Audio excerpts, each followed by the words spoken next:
Couple announcements here. I'll update you injury-wise. Darren Smalls is not with our football team any longer. We wish him the best. DJ Smith tore a ligament in his thumb the first day. Was in a one-on-one drill, got it caught in the jersey of the receiver.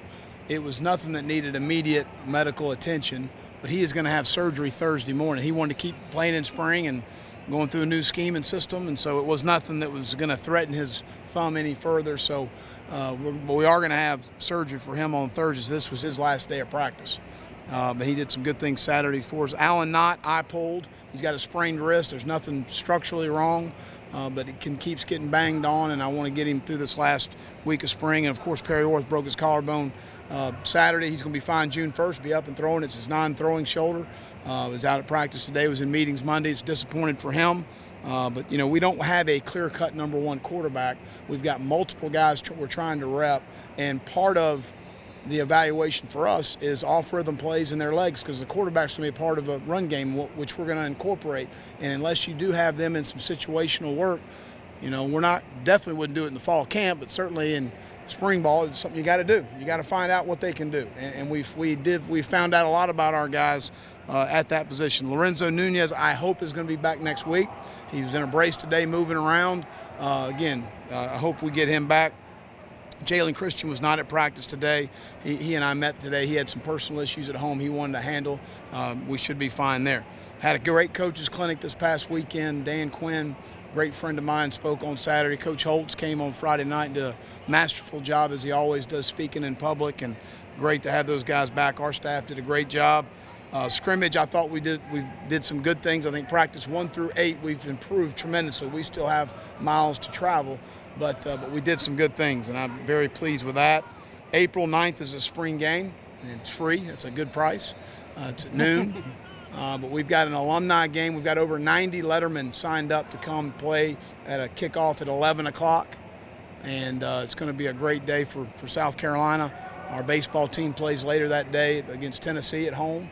So we need a great crowd. We need a lot of people there. We're going to have a lot of recruits in, and they need to see what we're all about and where we're headed, and it's going to be an exciting day, and I can't wait for it. I'm really looking forward to it. It's going to be offense first defense. We're going to have some media guest coaches, see what you guys can do so I can criticize y'all a little bit. It'll be kind of fun. But it's going to be good on good, and it's going to be another great evaluation day, really, for a lot of our young guys maybe that haven't played as much, to get in front of a crowd and play. I think that's a huge evaluation point for us. So we're excited about that. I'll open it up for any questions. A little more than halfway through. Did you have some goals for installation for plays and so forth, and have you met those? Well, again, it is what it is. I mean, I think that we tried to install as much as we can, because that's part of the evaluation is being able to see what they can handle, because if they're struggling with the installation, they're probably going to struggle in week 6, 7, and 8.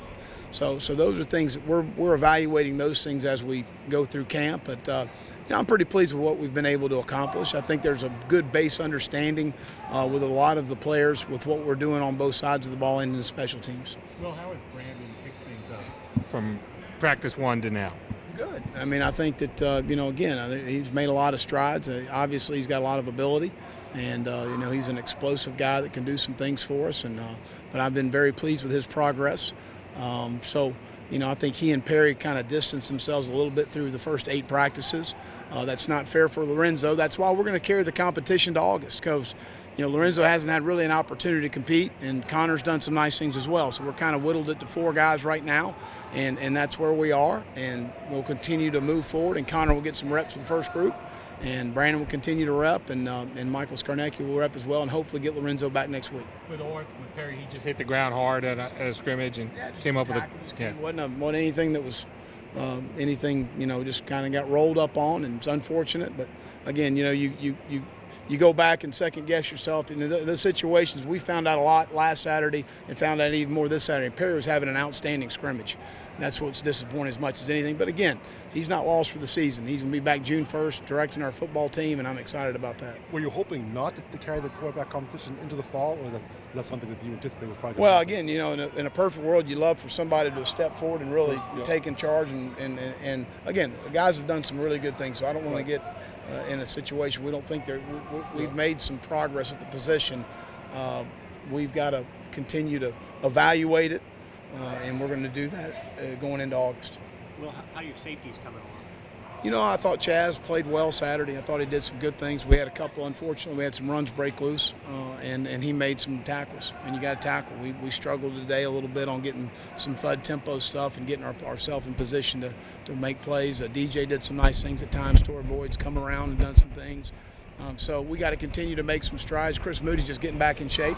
You know, he's got to continue to work himself into football shape, and he's struggling with that a little bit right now. But I think, you know, we got a good mix of guys. We moved Chris back to corner. We want to move Rashad at nickel today.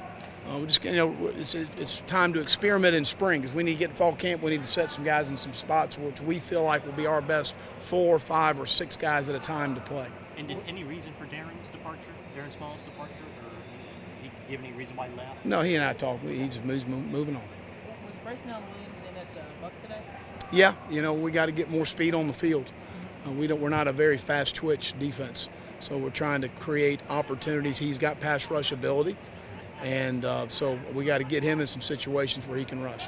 Will, did the fans out here today add another element for you guys? I think it's great. You know, we got the most loyal fan base in the country, and they love it. And they, you know, I think it's great to have them involved with our program and our players. It certainly excites our players and our staff. Daniel Fennell, with the first team a lot. Yeah, Danny's done some nice things. You know, Darius English has had a groin. I'm sorry, I missed Darius. He's had a groin. I would expect him back Thursday or Saturday. But Daniel's done some nice things. You know, he's come in and given us a little twitch in the rush, and we're starving for a little bit more pass rush. You know, to be able to have some guys win on the edge, and he has done some things. Yep. Jones got a little banged up. Did you see anything? Yeah, he just had a shoulder injury. He ought to be fine. You know, it's just, you know, those things happen. We've had a lot of contact. And we've made tremendous strides on both lines of scrimmage. You know what? You know, we need some more playmakers out there. And Jamar can help us at running back, but we feel like there's some things in the slot that he can do for us. So we've repped him at wide eye. Catches will be his natural good hands, catches the ball well. He'll be tough for a defense to count exactly what he is. So moving forward, he's gonna be kind of both. Now, he's in Brian McClendon's room full time right now because we want to fully saturate him at the receiver position. You saw we moved some guys around the offensive line. DJ Park, we took a look at him at right tackle. DJ's done some really nice things. Donnell Stanley has done some nice things. Corey Helms is having a really good spring. Mason Zandy. So good competition up front, and competition is my best friend because it's a motivator. They understand they got to come out here every day. But Jamari will be a guy that we're going to rely on in some different spots. Made a couple nice runs Saturday. Yeah. Any lessons you learned during your time at Florida that you've been able to apply here since you've been here in South Carolina? Well, I think anytime you go through an experience, and whether it be a coordinator, a position coach, or a head coach, you always lean back and on situations and thinking through different ways of managing whether it's a staff, a team, a practice, a recruiting situation. I think you're always willing to learn, and so I'm certainly am doing that as best we can. All right, y'all have a great day.